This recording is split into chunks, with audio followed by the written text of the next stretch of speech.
오늘 길들여지지 않는 혀라는 말씀을 가지고 우리가 함께 깊이 생각하는 시간이 되기를 바랍니다. 모든 생물들은 의사소통을 합니다. 물론 자기들끼리만 통하는 것이죠.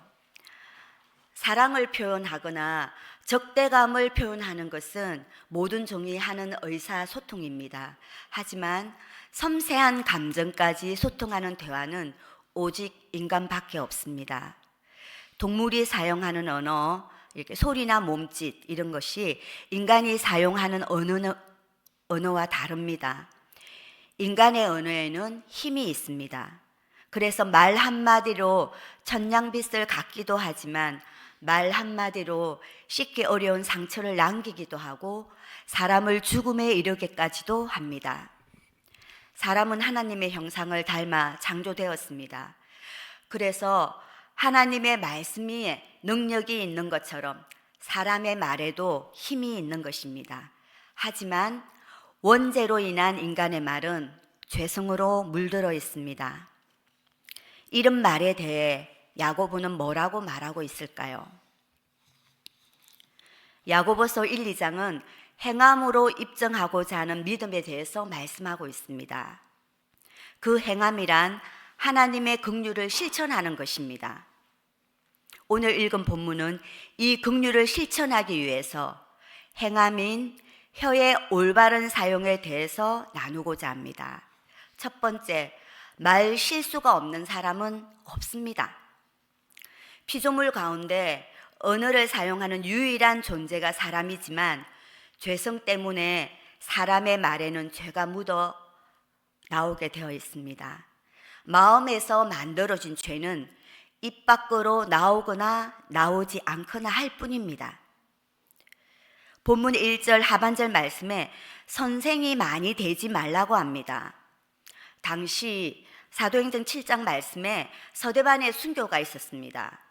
이 순교 후에 기독교의 박해는 더욱 극심하게 치달았습니다. 예루살렘의 그리스도인들은 박해를 피해서 로마뿐 아니라 세계 전역으로 그리스와 소아시아에까지 흩어져 공동체를 이루며 신앙을 이어가고 있었습니다. 살던 곳을 떠나 낯선 곳으로 흩어진 신자들은 매우 가난했으며 박해를 피하고 경제적인 삶의 개선을 위해서 믿음을 타협하고 싶은 유혹을 늘 받고 있었습니다. 이 힘겨운 신앙을 지켜나가는 것을 본 야고보는 그들의 믿음을 격려하기 위한 것과 통제되지 않는 혀로 신자들에게 영향을 미치고 있는 거짓 선생들의 말과 믿는 신자들의 혀 사용이 얼마나 중요한지를 서신을 통해 말씀을 하고 있습니다. 그래서 그 당시 선생들은 아주 중요한 존재들이었습니다. 신자들의 생존과 영적인 깊이는 이 선생에게 달려있다고 해도 과언이 아니었습니다. 선생들은 처음 기독교와 만나는 회심자들에게는 복음이 무엇인지 바르게 가르쳐야 했고요. 시련을 견디지 못하고 낙심한 신자들에게는 복음을 통해서 다시 믿음 안에 든든히 서갈 수 있도록 격려하고 세워주며 양육해야 하는 책임이 있는 자들이었습니다. 그러나 선생의 지위를 이용해서 그릇된 교리를 전할 수도 있으며 그리스도 복음의 메시지보다는 자신을 드러내어 교회의 분열을 조장하기도 했습니다. 그래서 야고보는 선생의 역할을 전제하기 전에 영적인 성숙과 자기 통제의 훈련이 더 중요한 것을 강조하고 있습니다. 오늘날에도 믿는 우리들이 교회 안에서 목사님뿐이 아니라 저희 사역자들, 장로님, 또 다음 세대의 교회 선생님들, 순장님들은 가르치는 섬김을 하고 있습니다. 이런 가르치는 분들에게 야고보는 질문합니다. 당신의 가르침의 원천은 무엇입니까? 당신의 지혜는 어디에서 오는 것입니까? 그리고 말합니다. 그것은 분명히 하나님에게서 온 것이어야 합니다. 라고 합니다. 행위가 그 사람의 믿음의 깊이를 드러내듯이 말은 그 사람의 성숙의 깊이를 보여줍니다. 그래서 선생은 가르치는 역할 때문에 더 큰 책임을 져야 하는 것입니다. 가르치는 일은 가치 있는 일이고 아주 중요한 일이지만 선생인 자신들이 가르치는 바와 다른 모순적인 삶을 살지 않도록 무거운 책임감을 느껴야 합니다. 또한 선생들은 사람들의 가려운 길을 만족시키려고 해서는 안 됩니다. 디모데후서 4장 3절의 말씀을 보면요, 사람이 바른 교훈을 받지 아니하며 기가 가리워서 자기의 사욕을 따라 스승을 많이 둔다고 합니다. 사람들은 자기가 좋아하는 말만 듣고 싶어 합니다. 책망이나 교훈은 듣기 싫어합니다. 그 정도는 나는 다 알고 있다라고 생각하며 귀를 기울이지 않습니다. 그럼에도 불구하고 선생은 바르게 가르쳐야 할 의무가 있는 자들입니다. 우리는 다 실수가 많은 자들입니다. 특히 말에 실수가 없는 사람은 온전한 사람이라고 합니다. 야고보서에서 온전한 사람은 인내하는 자, 사랑하는 자, 말에 실수가 없는 자를 묘사하고 있습니다. 결국 말로 하는 죄를 멈추는 것, 죄 없는 말을 구사하는 것은 누구라도 불가능한 것입니다. 차라리 말을 많이 해야 하는 선생이 그래서 되지 말라는 것입니다. 그러나 고린도전서 12장 28절에는 가르치는 자, 교사는 성도들을 온전케 하기 위해서 하나님께서 세우셨다고 합니다. 마태복음 12장 33절에서 37절 말씀을 보면요, 하나님은 자기를 고소하는 종교 지도자들과 논쟁을 하고 있을 때였어요. 예수님이 마음에 가득한 것을 입으로 말함이라. 사람이 무슨 말을 하든지 심판날에 이에 대하여 신문을 받을 것이며 내 말로 의롭다 함을 받고 내 말로 정죄함을 받으리라고 합니다. 결국 자기 마음에 가득한 것이 입으로 나오며 자기 안에 있는 것이 말에 영향을 미치며 자신이 말로 했던 대로 신문을 받게 된다는 것입니다. 이런 말을 하는 입이 능히 온몸을 굴레 씌운다라고 합니다. 굴레 씌운다는 말은 고삐를 단다라는 의미를 가지고 있습니다. 야고보는 자기의 입을 통제하는 사람은 자기의 온몸도 통제할 수 있다라는 것입니다. 스스로 말을 통제할 수 없기에 고삐를 달아서라도 통제하게 되면 온몸도 통제할 수 있다는 것입니다. 사적인 말이든 공적인 말이든 모든 형태의 말은 그리스도의 통제 아래 놓여야 합니다. 두 번째, 혀에 가공할 만한 힘을 세 가지 비유로 성경은 말씀하고 있습니다. 이 세 가지 비유의 공통점은 작지만 아주 효과적인 것, 제어 장치라는 점과 작은 것이 아주 큰 것을 지시한다라는 것입니다. 첫 번째 비유는 말들의 입에 재갈을 물리는 것입니다. 재갈을 물리는 이유는 순종을 하여 원하는 대로 움직이게 하기 위함입니다. 말에 재갈을 물릴 때 반드시 옆에서 재갈을 물려야 된다라고 합니다. 앞에서 재갈을 물리게 되면 말이 다리를 들어서 사람의 어깨나 등을 내리칠 수 있기 때문에 그래서 반드시 옆에서 재갈을 물려야 합니다. 그리고 말의 입안에는 앞니와 어금니 사이에 작은 공간이 있다라고 합니다. 그 작은 공간에 이 재갈을 잘 끼워야지 만약에 이 재갈이 늘씬하게 끼워지게 되면 말은 자기가 보는 시선으로 인해서 달려가기 때문에 굉장한 큰 위험을 당할 수 있게 됩니다. 재갈을 물린 이 말은 다리가 더 힘이 강할까요? 어떤 부분이 힘이 강할 것 같아요, 말은? 저는 다리라고 생각을 했는데 이 말은 목이 힘이 훨씬 강하다고 합니다. 그렇기 때문에 이 목을 제어하기 위해서 입안에 반드시 재갈을 물리는 것이라고 합니다. 재갈을 물린 이 말은 훨씬 자기보다 적은 덩치의 사람의 말에 순종하게 됩니다. 이것처럼 우리의 혀도 인생의 삶의 방향을 결정합니다. 우리는 그리스도라는 재갈을 입에 물어야 합니다. 우리의 혀를 그래야 통제할 수 있고 매번 생각 없는 말들이 마음속에서 떠오를 때마다 함부로 말하지 않도록 할 수 있게 되는 것입니다. 부정적인 입술은 부정적인 인생을 살게 됩니다.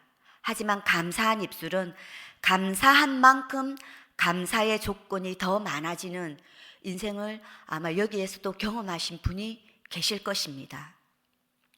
두 번째 비유는 큰 배를 움직이는 작은 키입니다. 그 당시에 인간이 만든 가장 크고 강력한 구조물이 배였습니다. 이 배는 수톤의 짐을 싣고 바다를 항해합니다. 이 큰 배의 방향은 오직 작은 키 하나로 크고 그친 광풍도 통제하며 나아갑니다. 우리 시대에도 작은 키 하나를 잘못 통제함으로 온 바다를 기름으로 덮는 유출 사고가 있었던 것을 아마 기억하고 계실 겁니다. 수만 명의 사람들이 바위와 모래사장을 수건이나 헝겊으로 하나씩 닦았던 그 모습을 아마 TV에서도 본 것을 기억하실 것입니다. 그 피해는 아주 오랫동안 바다의 생태계를 완전히 파괴시켰습니다. 이처럼 우리의 길들여지지 않는 혀의 사용은 교회의 공동체를 무너뜨리기도 하고 분열시키기도 합니다. 그리고 많은 영혼들을 실족시킬 만큼 강력한 힘이 우리 혀에 있습니다. 진심이 아닌 칭찬은 하지 않아야 합니다. 마음에도 없는 말은 정말 해서는 안 됩니다. 근데 우리는 너무나 쉽게 마음에도 없는 말을 상대방에게 할 때가 너무나 많습니다. 진심이 없는 말을 우리는 너무나 쉽게 던질 때가 많습니다. 우리는 그것을 못 느낀다 할지라도 하나님은 우리의 중심을 보고 계시는 것을 우리는 반드시 알아야 합니다. 골로새서 3장 8절에서 10절 말씀을 보면요, 이제는 너희가 이 모든 것을 벗어버리라. 곧 분한과 노여움과 악의와 비방과 너희의 입에 부끄러운 말이라. 옛 사람과 그 행위를 벗어버리고 새 사람을 입었으니 이는 자기를 창조하신 이의 형상을 따라 지식에까지 새롭게 하심을 입은 자니라. 말로 짓는 죄들을 제어하는 것은 옛 자아를 벗고 새 사람을 입는 것입니다. 십자가에 달린 예수님과 함께 우리의 옛 자아도 이미 죽었습니다. 더 이상 죽은 옛 자아에 반응하는 것, 분냄과 노여움과 악의와 비방과 이러한 것들을 단호하게 물리칠 때에 새 사람을 입은 자답게 우리는 살아갈 수 있습니다. 새 사람으로 살아내라고 예수님은 그 고통스러운 십자가를 지셨습니다. 그리고 죽으셨습니다. 세 번째 비유는요, 작은 불씨 하나로 많은 나무를 태우는 것입니다. 몇 년 전에 등산객이 무심코 버린 담뱃불에 온 태백산 능선을 잿더미로 만들었던 사건을 아마 기억하실 분도 계셨을 겁니다. 한 달 가까이 온 산을 태우고 또 태웠습니다. 그 울창했던 수많은 나무와 숲은 수백 년간 비바람 속에서도 버텨왔었는데, 그러나 그 작은 불씨 하나에 흔적을 완전히 잃어버렸습니다. 이 작은 불씨 하나가 엄청나게 큰 산을 태우듯이 우리 지체의 작디 작은 혀의 파괴력은 불의의 세계라고 성경은 말씀하고 있습니다. 불의의 세계란 혀가 스스로 자신을 악의 세계의 화신으로 임명하고 악을 쏟아낸다는 뜻입니다. 우리 지체 중에서 온몸을 더럽히고 삶의 수레바퀴를 불사르나니 그 사르는 것이 지옥 불인 것이 바로 혀라고 성경은 말씀하고 있습니다. 이 얼마나 무서운 말입니까? 이 엄청난 혀의 죄된 위력을 우리가 생각하면서 우리는 말하고 있습니까? 하루에도 우리는 수많은 말을 하며 살아가고 있습니다. 내 안에 무엇을 담고 있습니까? 나는 무슨 말을 하면서 살아가고 있습니까? 자신을 생각해 보면서 정말 주님을 두려워하는 마음으로 우리는 말을 해야 될 것 같습니다. 제가 결혼을 하고 얼마 되지 않아서 정말 신혼 때였는데요. 시어머니에게 전화가 왔습니다. 며칠 날이 할아버지 제삿 날이니까 하루 일찍 와서 제사 준비를 하자고 하는 거였습니다. 우리 아버님이 장남이시기 때문에 온 형제분들이 제사 지내기 위해서 오신다고 합니다. 근데요, 저에게 있어서 사람에게 제사를 지낸다는 말은 저에게는 너무나도 낯설고 평생 들어서는 안 되는 말을 들은 것 같은 그런 충격적인 정말 그런 말이었습니다. 저는 모태신앙으로 자랐고 한 번도 이 제사를 지낸다거나 제사를 지내는 것을 본 적도 없었거든요. 그래서 정말 두 번도 생각하지 않고 어머니에게 말씀을 드렸습니다. 어머니, 저는 제사를 지내려는 내려갈 수가 없습니다. 죄송하지만 제사를 지내기 위해서 제사를 지낼 돈도 드릴 수가 없습니다. 하지만 다른 곳으로 부모님을 찾아뵙고 섬기겠습니다. 그러니까 어머니 이해해 주세요 라고 말씀을 드렸는데 어머님은 두 말도 하지 않으시고 전화를 탁 끊어버리시는 거예요. 그리고는 곧바로 신우가 전화가 왔습니다. 그리고는 아주 큰 소리로 강씨 집안으로 시집을 왔으면 강씨 집안의 풍속을 따라야지. 그렇게 하지 않는 것은 이혼 사유가 된다는 거 모르냐고. 그렇게 경고하면서 시댁을 우습게 알아도 보통 우습게 아는 것이 아니구나 라고 하면서 온갖 말을 저한테 다 퍼부었습니다. 제 마음은 분노로 가득 찼고 절대로 용서할 수 없었습니다. 평생 하나님만 섬겨온 믿음이 여기에서 무너질 수 없기에 제사 때문에 이혼해야 된다면 저는 이혼하겠습니다라고 말을 했습니다.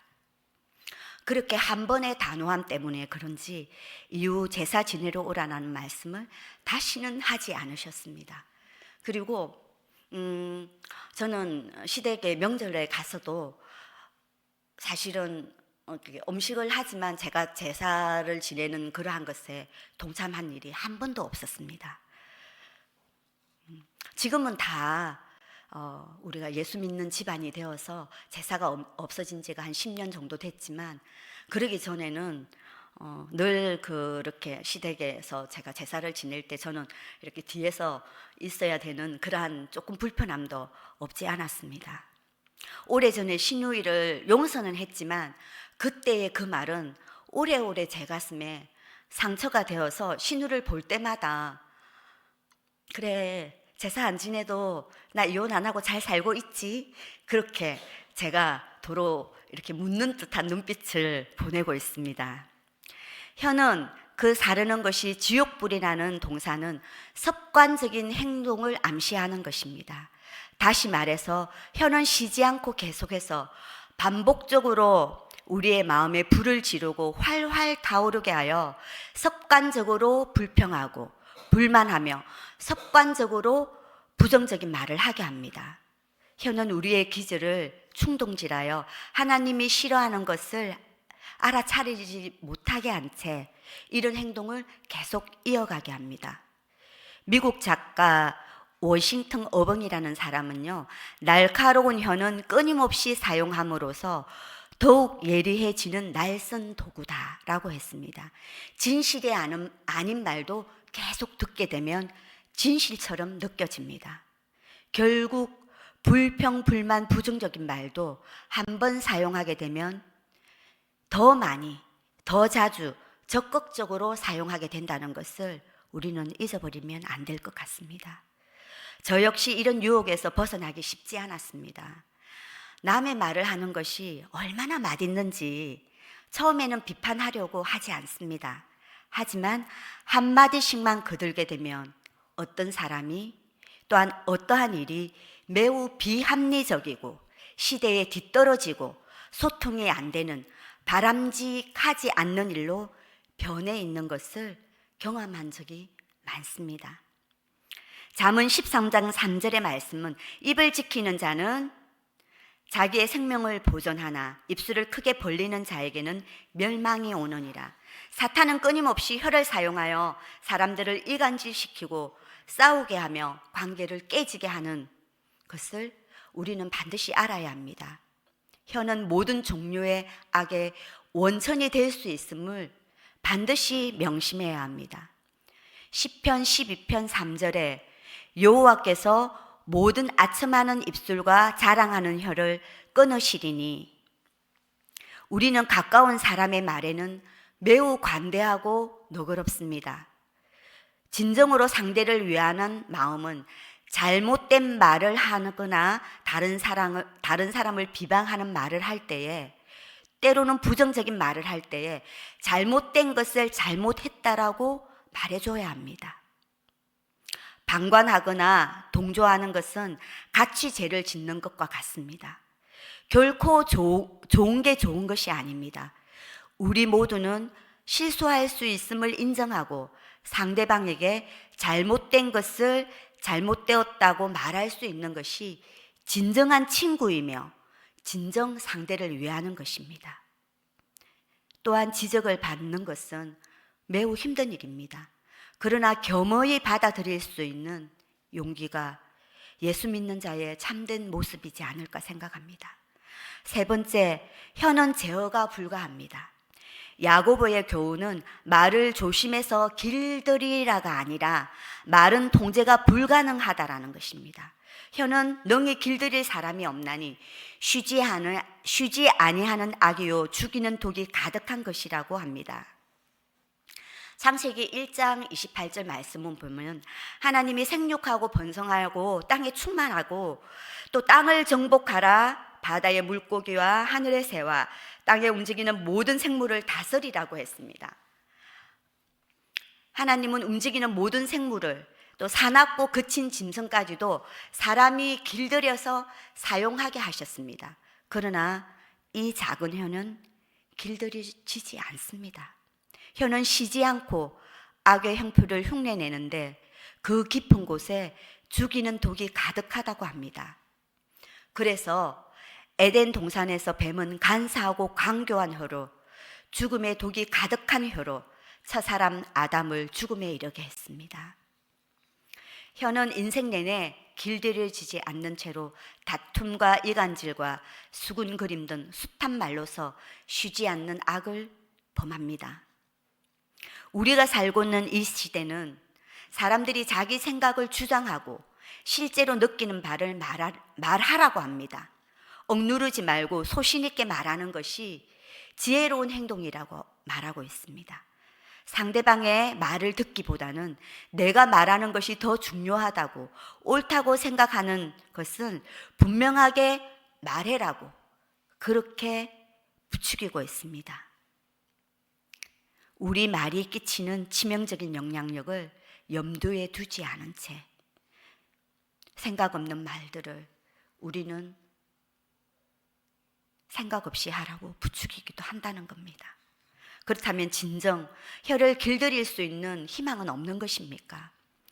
어거스틴은 이런 말을 했습니다. 그는 아무도 혀를 길들일 수 없다고 말하지 않았다.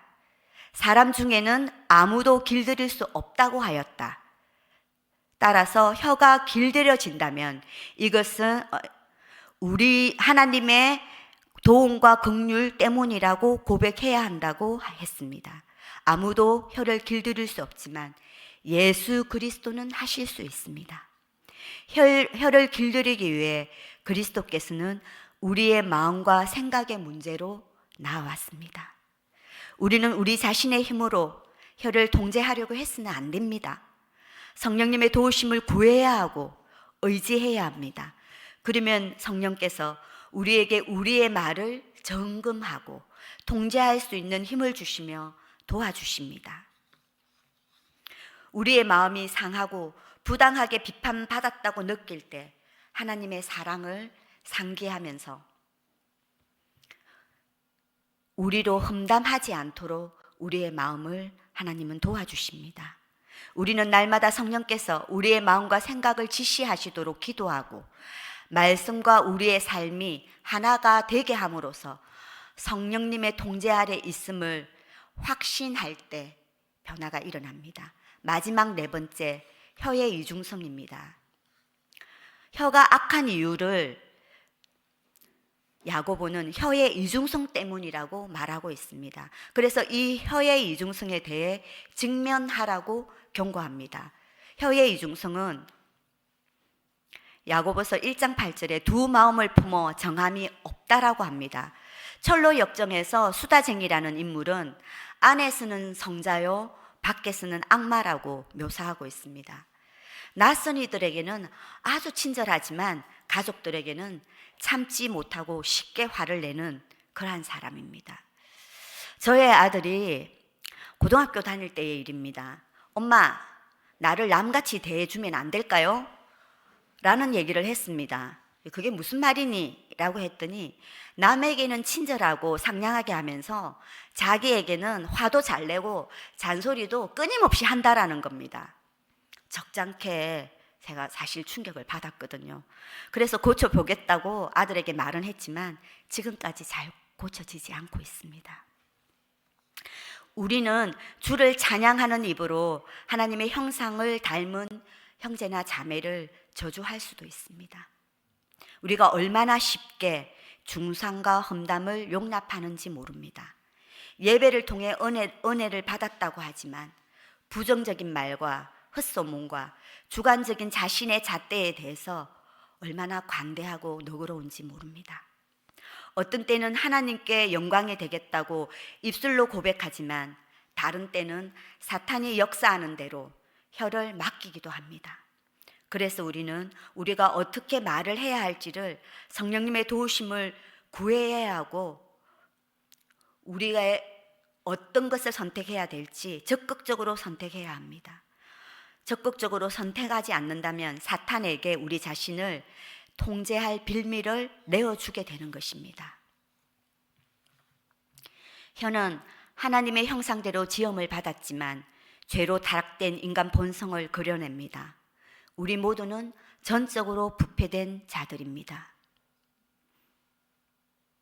그래서 예수 그리스도의 십자가가 우리에게는 꼭 필요한 존재들입니다. 예수님이 아니면 이 문제를 해결해 주실 분이 없습니다. 하나님께서 우리를 속에서부터 밖으로까지 변화시킬 새 사람이 되게 하시기 위해서 예수 그리스도를 이 땅에 보내주신 것입니다. 사랑하는 성도 여러분, 여러분께서 정말 예수님이 이토록 필요한 분이라는 것을 정말 믿고 있습니까? 이 말씀을 준비하면서 제가 얼마나 부패한 자인가를 보게 되었습니다. 이토록 타락한 영혼을 하나님이 뭐가 아쉬워서 하나님 자신이 인간이 되어 육신을 입으시고 이 땅에 오셨을까? 온갖 모욕과 고난을 당하시며 죽기까지 왜 나를 포기하지 않아야 하셨을까? 그리고 마침내 새 사람으로 변화시켜 주시고 자녀로 삼아 주셨습니다. 이것은 오직 하나님의 사랑 때문입니다. 죄로 범벅이 된 우리를 무엇이 예뻐서 무슨 어려움이 있어서 하나님은 당신의 아들 예수님을 보내주신 것일까요? 그것은 다시 말해 우리를 향한 하나님의 지치지 않는 사랑 때문입니다. 그래서 우리는 자랑할 수도 없고 남을 비판할 수도 없는 존재들입니다. 왜냐하면 우리는 모두 똑같은 죄인 중의 괴수들이기 때문입니다. 결론적으로 혀를 조심해서 사용하라가 아니라 그렇게 할 수 있는 사람이 없다는 것입니다. 그래서 우리는 하나님이 지어주신 이 입으로 적극적으로 찬양하고 찬송해야 합니다. 그래서 하나님의 형상을 닮은 지체를 적극적으로 축복하고 사랑해야 합니다. 이것이 우리 혀의 최고의 사용법입니다. 성경의 저자들은 말이 곧 우리 삶의 열매라고 합니다. 마지막으로 성경 한 구절만 읽고 마무리하겠습니다. 호세아 14장 있을 말씀입니다. 너는 말씀을 가지고 여호와께로 나와서 아뢰기를 모든 불의를 제거하시고 선한 발을 받으소서. 우리가 수송아지를 대신하여 입술의 열매를 주께 드리리이다. 우리의 입술의 열매로 하나님께 거룩한 제사를 올려드리는 이 시간이 되기를 간절히 바랍니다. 기도하시겠습니다.